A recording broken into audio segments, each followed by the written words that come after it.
Well, howdy there, Internet student. It's Mr. Hermanson again. Today we're going to talk about some rules we use to simplify exponents. And we're going to look for some patterns so that we can use these same rules when we're dealing with expressions with exponents and variables. And one thing I'm going to highly recommend is that you expand out and keep doing that till you're 100% sure what you're doing and what the rules are. Okay, so on the first problem here, I expanded it out so you can see what I mean by that. So uh, we have 5 factors of 2, and you can see from the original right there, there's 2 factors of 2, so that's that part of it. And then there's 3 more factors of 2, so that's that part of it. And now we can just count how many times we're multiplying by 2, and that'll be our power. So we get 2 to the 5th. Why don't you try the next 2, and then I'll show you my work and see if you get it right. All right, so that's what you should have got.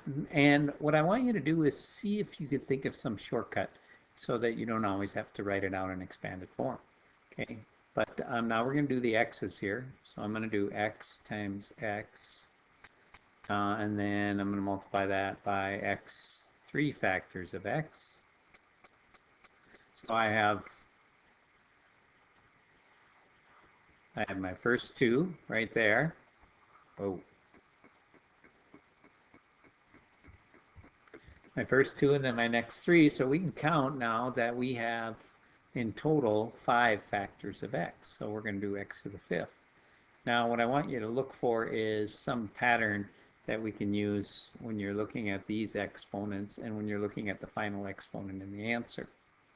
Okay, now this next one we have an x to the negative 4th. So if you can think of something going on here that can help us deal with this negative, because it's a little harder to write out the negatives in expanded form. We would have to turn them into fractions. But I hope that you notice this, that, let me use a blue here, that 1 factor of 5 plus 4 more factors of 5 plus 3 more factors of 5 gives us 8 factors and 5 factors of 5 in total. Okay, so on this next one, what I'm going to do is I'm going to multiply this 2 and this 3. So basically I'm rearranging it.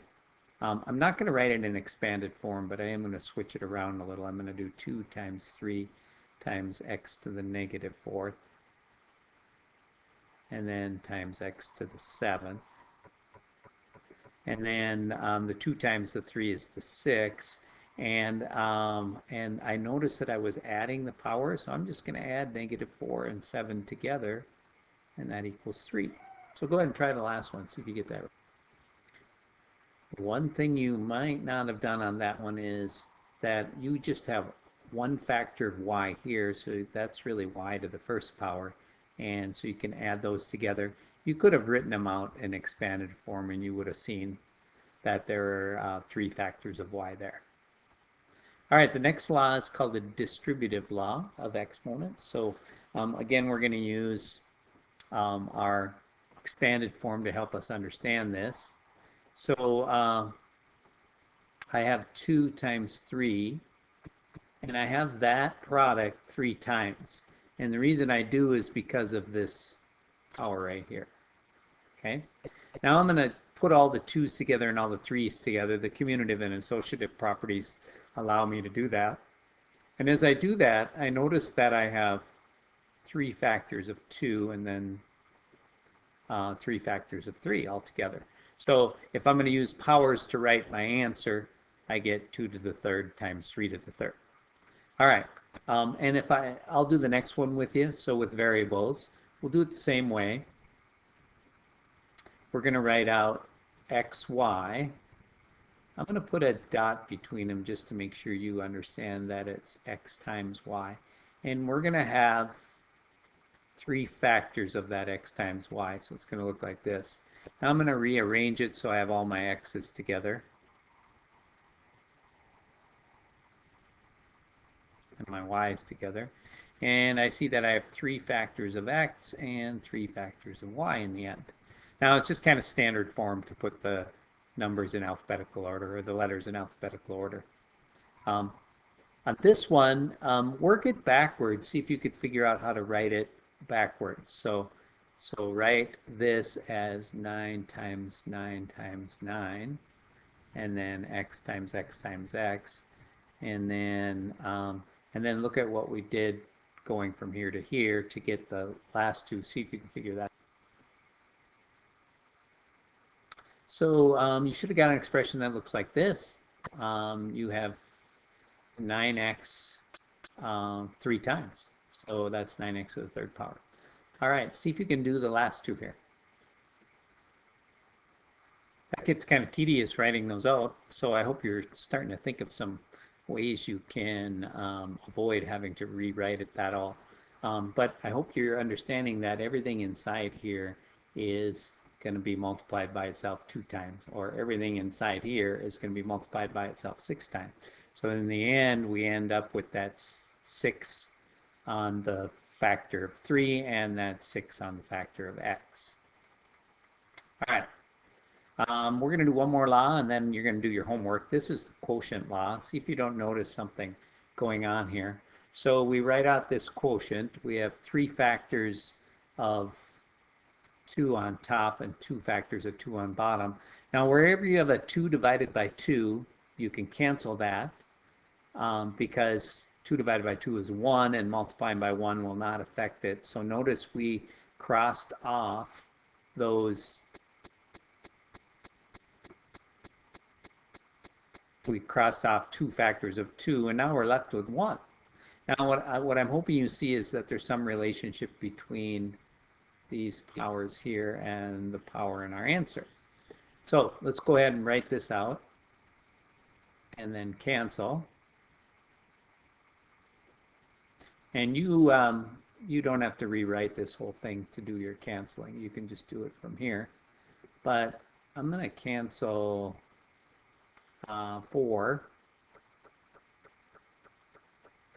here and 4 here, and you're always going to be left with 1. Nothing, it doesn't disappear completely, because when you are canceling 3 divided by 3, it equals 1.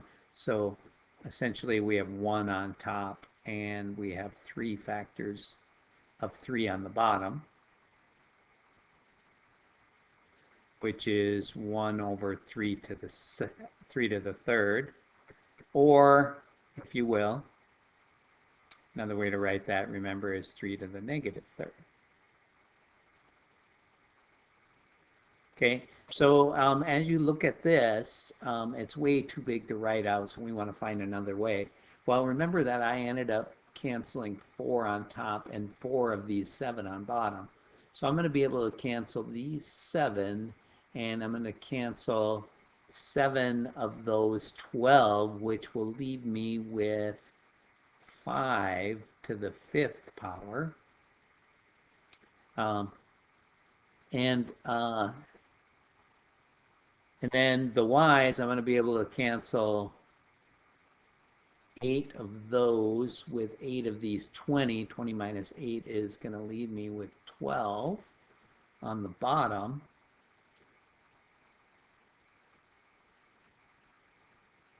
And what I want you to think about there, let me erase my slashes, is what is the relationship between this 12 and this 7? And then the answer, I ended up with a 5 on top. Okay, what's the relationship between the 8 and the 20? And I ended up with 12 on the bottom. And it's subtraction, right? Now, so 5 to the 12 minus 7 and y to the 8 minus 20 equals 5 to the 5th over y to the negative 12.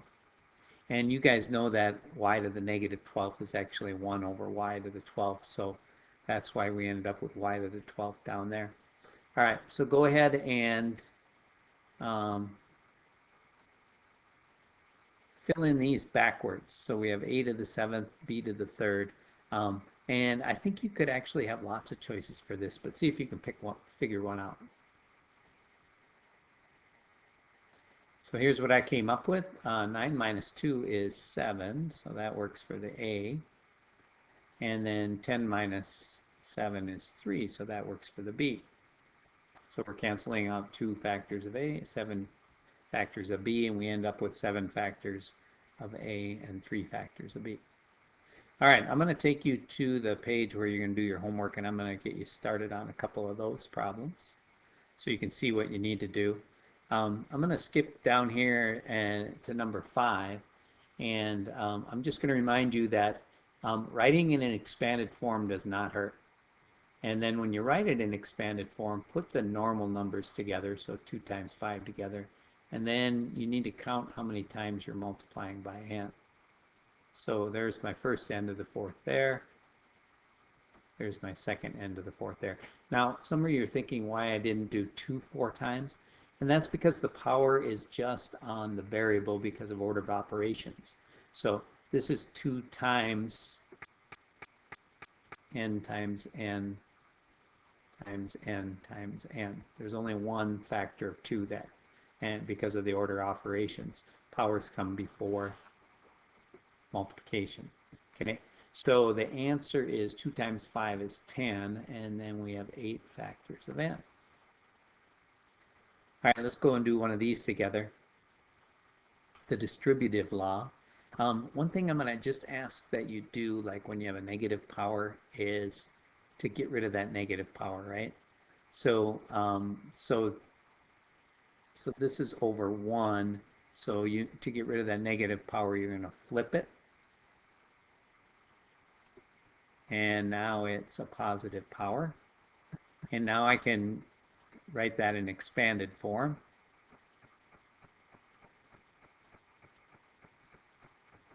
And I get 1 times 1 on top, 7 times 7 on the bottom, which is 7 to the 2nd, or it might be 49 also, however that is. And notice you have x times x here, which is x to the 2nd, and you have y times y, which is y to the 2nd. All right, let's do one more together, and then you can finish these up in your homework. Let's do something like number 5. Let's split this up into this fraction and then the other part of the problem, which is r to the 3rd over r. So that's r times r times r over r. Cancel one of those r's. And we end up with 3 over 2 times r to the 2nd, which, if we think of that as a fraction, we get 3r to the 2nd over 2. All right, that should get you going. It's a multiple choice homework, so pick the one that looks the best to you, and we'll talk to you soon.